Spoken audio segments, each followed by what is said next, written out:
Welcome to another episode of Professional Builders Secrets. In this episode, I interview APB's head coach, Andy Skarda. Andy breaks down what real leadership looks like in a building company, why some teams thrive and others struggle, and what holds many building company owners back from stepping into that leadership role they really need. If you own a building company, this episode is a must listen. This episode of Professional Builders Secrets is brought to you by Apparatus Contractor Services. Apparatus provides full scope, end to end QuickBooks precision construction accounting and CFO services for residential builders.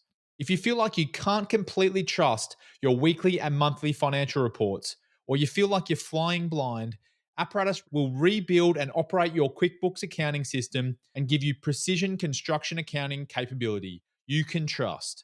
Learn more at apparatusteam.com or on the APB Rewards Partner Directory.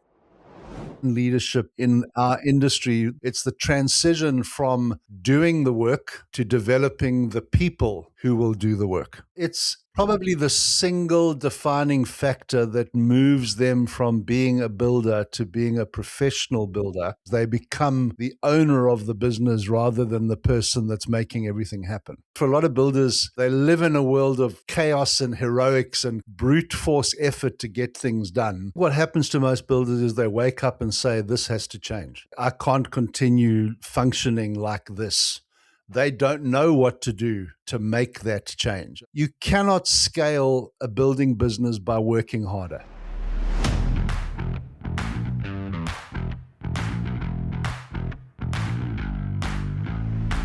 Welcome to another episode of Professional Builders Secrets, the podcast for building company owners wanting to grow safely and securely. I'm your host, Will Blunt, and today I'm joined by APB's head coach, Andy Skarda. Andy, welcome.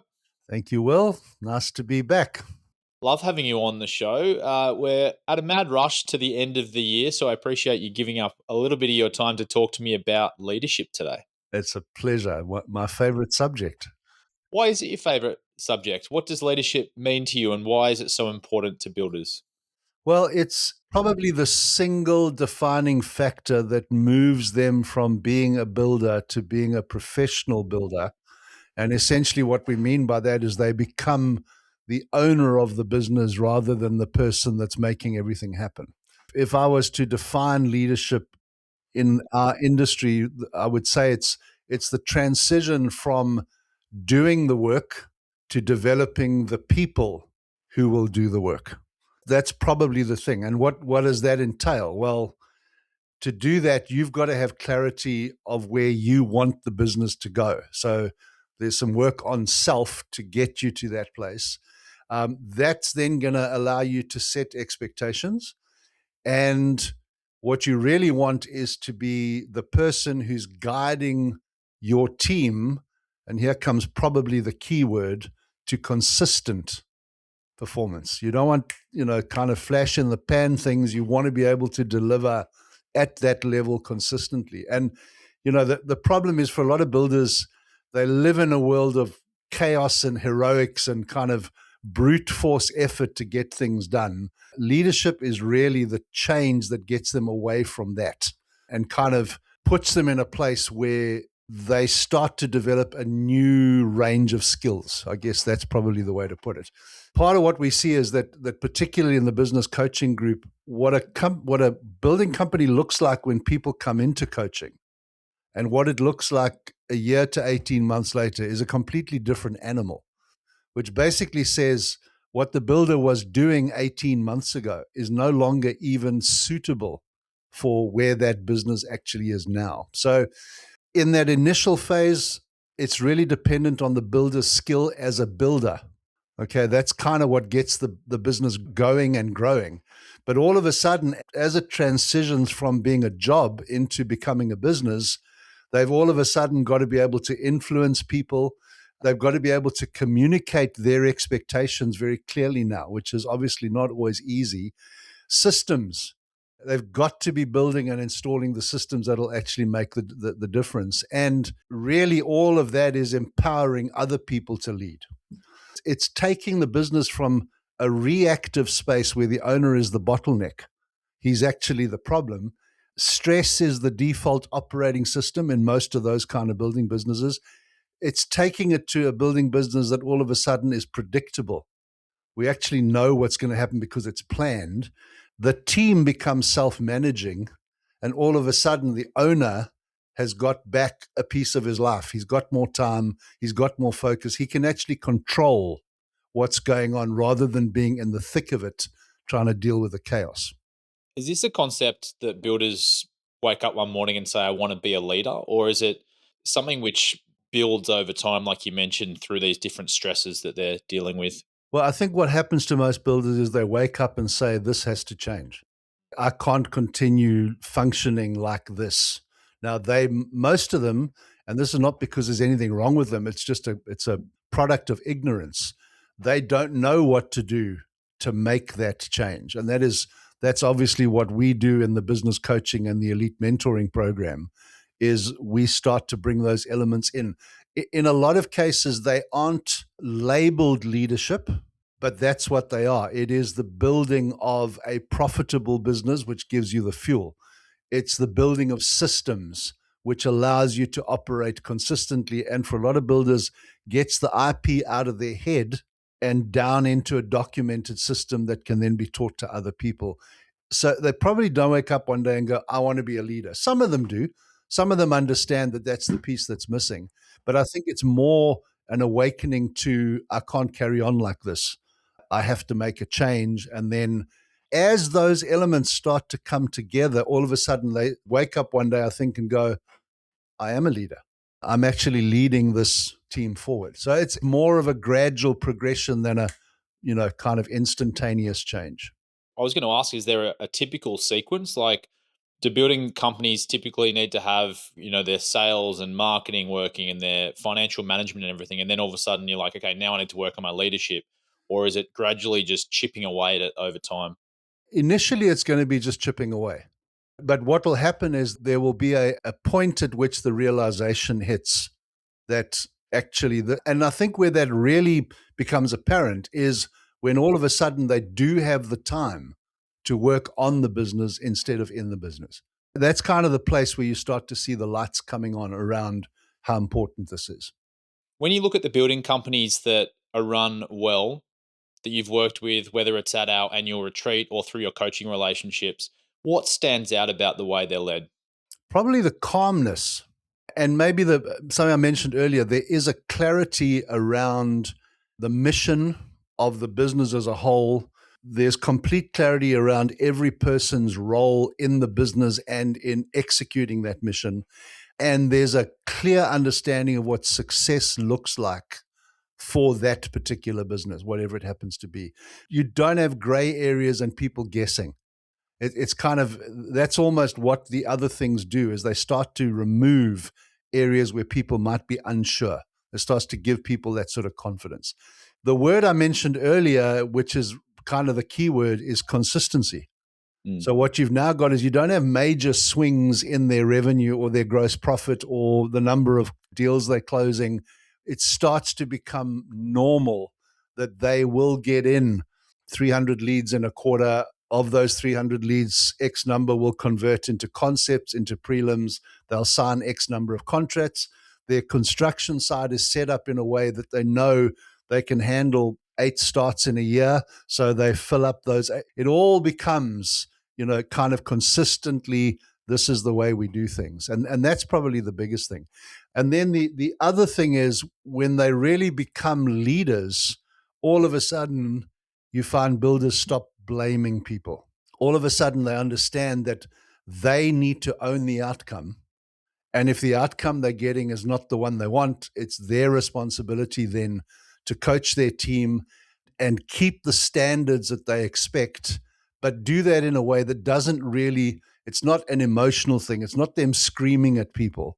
It's actually a very calm kind of understanding of this is where we're at, this is where we need to go. Let's talk about how we get there rather than, hair on fire kind of stuff on a daily basis. So it's that change it is calm. It's not chaotic. The owner himself is not firefighting anymore, which he was doing in his pre-leadership days. Now he's largely coordinating those people that were doing things. As I said, he takes responsibility, doesn't make excuses. He understands that that's the reality. And what really shines is the culture of that business, because all of a sudden you can see it. Okay, you don't have all of the side issues going on that are distracting people. It's actually very, very clear. So if you were to say to me, what does leadership look like in action? I'd probably say to you, it's going to be intentional, number one. It's not by mistake. And it's very clear and very measured. And that's the feel that you get in a professional business that has a strong leader. That word calm is interesting. It was the first thing you said when I asked the question about what good leaders are like. And immediately I was like, calm's correlated to personality.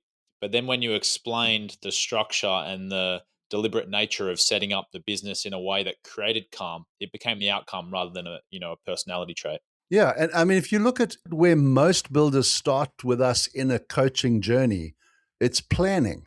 And most of them are amazed that we can come up with a strategic plan for a 3 year, 1 year, and 90-day period in, let's say, a 2 hour session.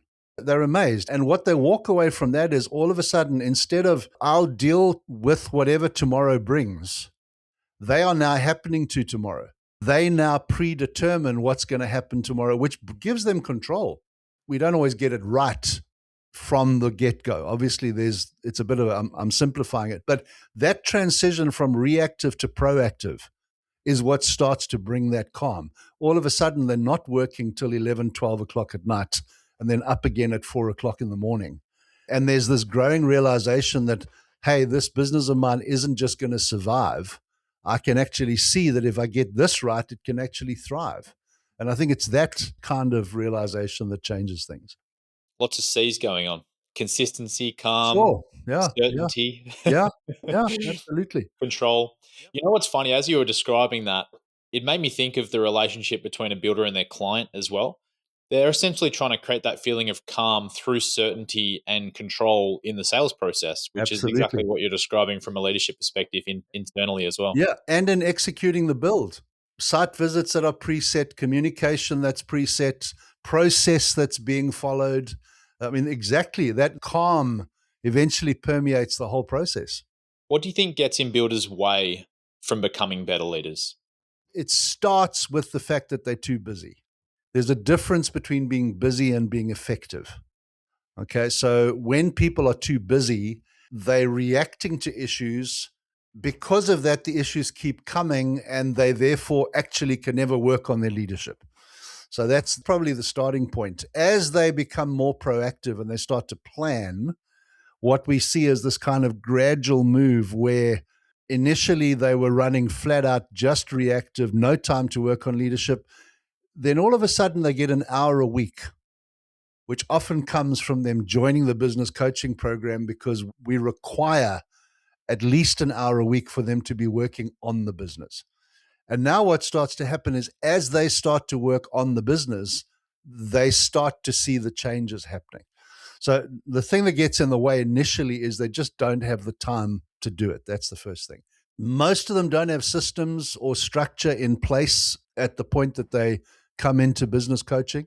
And obviously, if you don't have systems and processes in place, that consistency is very difficult to produce because you're kind of reinventing the wheel pretty much every time you do something. They're habitually used to doing everything themselves. When they start their business, when they grow their business initially, they are the doers. They've got that tool belt on. They are arranging everything. They're overseeing everything. All of a sudden now they've got to let go. And often that is a very uncomfortable and unfamiliar place for them to be in. We talk a lot in business coaching about we're going to take you out of your comfort zone. And it's the old story. We want them just outside their comfort zone because that's how they grow. So we don't want to stretch them to the point that they're going to break, but we need to take them into places that they've never been before. You know, that saying, you keep doing things the way you've always done them and expect a different result. They've never done this leadership thing. They've been a builder. They've been building things. So that needs to change. A lot of them have I don't know whether it's a fear, but a concern that if they delegate, and this is tied to not having systems, obviously, but if they delegate, what happens if the person does it wrong? And it's maybe not perfectionism, but it's that thinking is going to keep building company owners stuck in low value things because they're too scared to give them up to somebody else. But because of that, they can't do the things that are really going to move the needle. So that's number one. That's where I think where it comes from. And then tied to that is the belief that nobody can do it like them.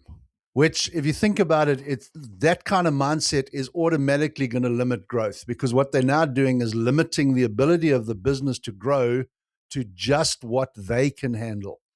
And actually, the reality is they've already hit that ceiling.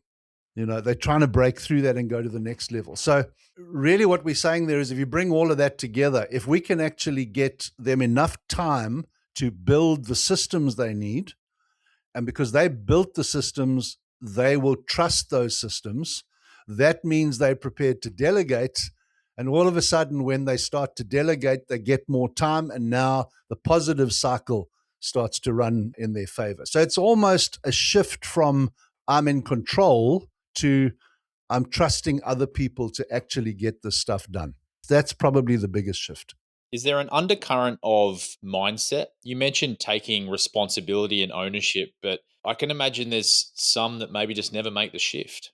Mindset is probably the key. It's getting to that realization of I am the biggest limiting factor in this process. If I can be better, then my business can be better.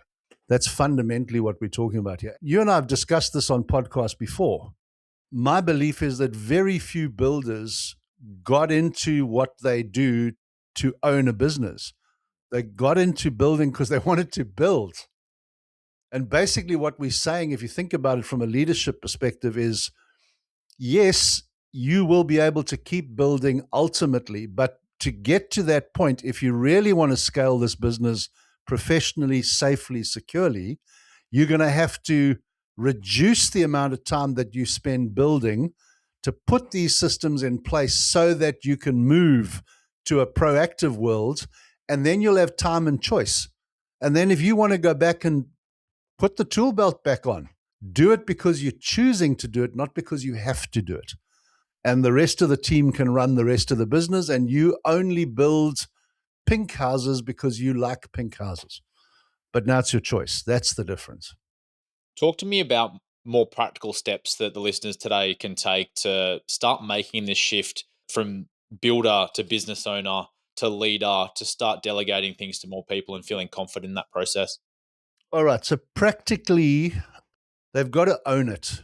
As I said earlier, one of the things that moves is leaders take responsibility. They don't look to blame other people. And what that does for anybody largely, and I know exactly what's about to come out my mouth. So if you're half listening to the podcast, forget everything else I said before and what I'm about to say, but listen to this next sentence. When you own every outcome, you are forced to fix the system, not the symptom. Okay, because what happens to a lot of builders is they spend their lives, the firefighting world is largely sorting out the symptom, not the system. And the reality of leadership is you want a system that is repeatable, that you know is successful, because that's what gives you the consistency. That's kind of the first one would be own it. There's a wonderful book by an ex-Navy SEAL named Jocko Willink called Extreme Ownership. And if anybody is seriously keen, I mean, being a SEAL, it's straightforward in your face. He punches you on every page. But largely what the entire book is about is saying you own everything, and no matter what happens, you are responsible. And that starts to give you a very different mindset. You've got to empower your team. That's not a maybe. And that comes really from systems. So whichever way you want to look at it, you're probably going to be building systems first, because once you've built the system, you can then delegate clearly. You've got to address the culture things. So things like your mission, making sure within your structure of your organization, you've got clear definition of roles, responsibilities, accountability, decision-making boundaries, those kind of things. If those are in place, the owner can now step back without losing control. And that's really what you want to do. And the other thing that is a It's a soft skill to some degree. We generally put it under the heading of communication, but things like weekly and daily huddles, where there's a rhythm of communication that the team gets used to and makes them more efficient, that allows you to be setting clear expectations quarterly, monthly, weekly, daily. And that is going to literally allow that team to function without the owner needing to micromanage them. And of course, as soon as they stop micromanaging, they start to get time back, which is actually what we're after. So they need to move from being the chief problem solver to becoming the leader of the company. And they empower other people to be able to solve those problems.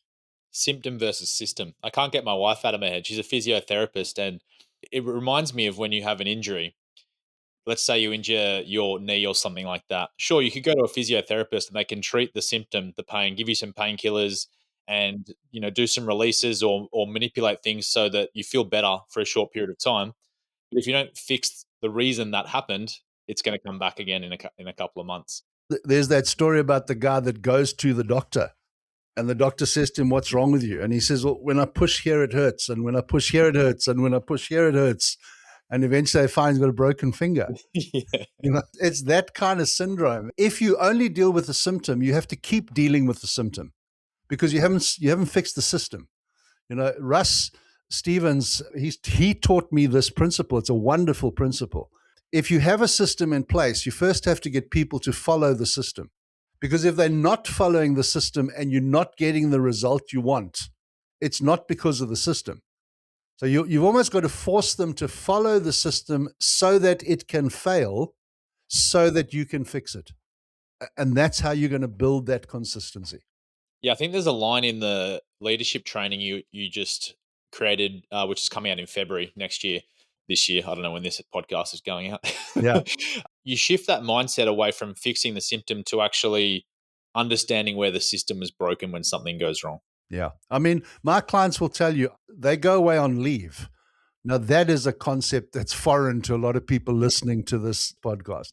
They go away on leave, they know the first question I'm going to ask them in our next coaching session is, what broke? And all of a sudden, what broke is something to be celebrated, not to be concerned about, because when it breaks, we know where the problem is, and then we can go and fix that problem at that point. So, I mean, there's a mindset shift just in itself. Most people would say, "Oh no, I'm away on leave and something broke." Like, that's terrible. No, it's not terrible, because what it's doing is showing you exactly what you need to be putting your attention into. All right. So, what's one piece of leadership advice that you think every builder needs to hear? John Maxwell, who is arguably alongside Peter Drucker, one of the great leadership gurus of our time, he wrote a book called The 21 Irrefutable Laws of Leadership. And if my memory is correct, he starts that book with a law that he calls the law of the lid, LID. And quite simply, what that is saying is that your building company can never outperform your leadership. So, I think earlier on you asked me what stops builders getting this right. And I said themselves. And it's really the flip side of that coin. When a builder starts leading intentionally, everything else in the business starts improving. So the piece of advice would be improve yourself. Become a better leader, because as you become a better version of yourself, you will find that your building company will absolutely improve. And it kind of happens automatically as those things that we've spoken about get put in place. It doesn't take energy anymore to make the changes happen. It comes about naturally as a byproduct of what you've done. I'm going to throw a bonus in. I know you said one, but I just want to make sure that people understand you cannot scale a building business by working harder. That is never going to fix it. More hours, or, just nose to the wheel, shoulder to the grindstone, mixed metaphor done wonderfully there. You've got to get to a place that, first of all, your business is profitable. That's number one. That gives you the fuel to scale. And then the only way to scale is you need to teach other people how to do what you do. That's basically the recipe in a nutshell.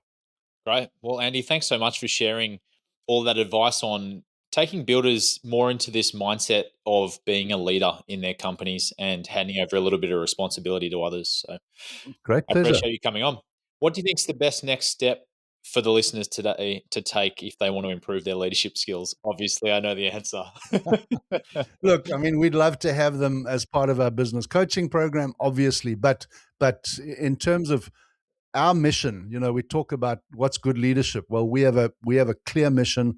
We want to improve the residential construction industry globally for builders and their clients. Get with somebody that can help you become a better leader. It doesn't have to be us. We'd like it to be us, but if that doesn't work for you, find a way to become a better leader. Start maybe by reading Extreme Ownership. That might be a very good place to go. Jocko Willink, and he co-authored it with another Navy SEAL named Leif Babin. Read the book. It'll get you thinking along the right lines, and then get some help to get those skills developed. That's the best next step. Perfect. Yeah, well, I'll include a link to Extreme Ownership as well as the 21 Irrefutable Laws of Leadership by John Maxwell in There the you show go. notes. And if you want to start with APB membership, or if you're already a member, we're dropping Leading a Building Company in February 2026. So depending on when you're listening to this, that training will be available, packed with a ton more advice that has come straight from Andy's brain. So very And good. don't forget the Leadership Proficiency Accelerator. The LPA drops early 2026 as well, which is a 4-week pure leadership intensive. And certainly in the early days of it, because it's brand new, I will be running those sessions. I'd love to have people that maybe this podcast has sparked something. Talk to your contact person at the APB and sign up for an LPA. Yeah, perfect. Great place to start. Well, Andy, thanks so much for coming on the show today. Thank you for having me. No worries. And a thank you to all of our listeners as well, wherever you are in the world. If you like the show today, please subscribe to Professional Builders Secrets on your platform of choice. And if you're feeling generous, leave us a review. But until next time, have a great day.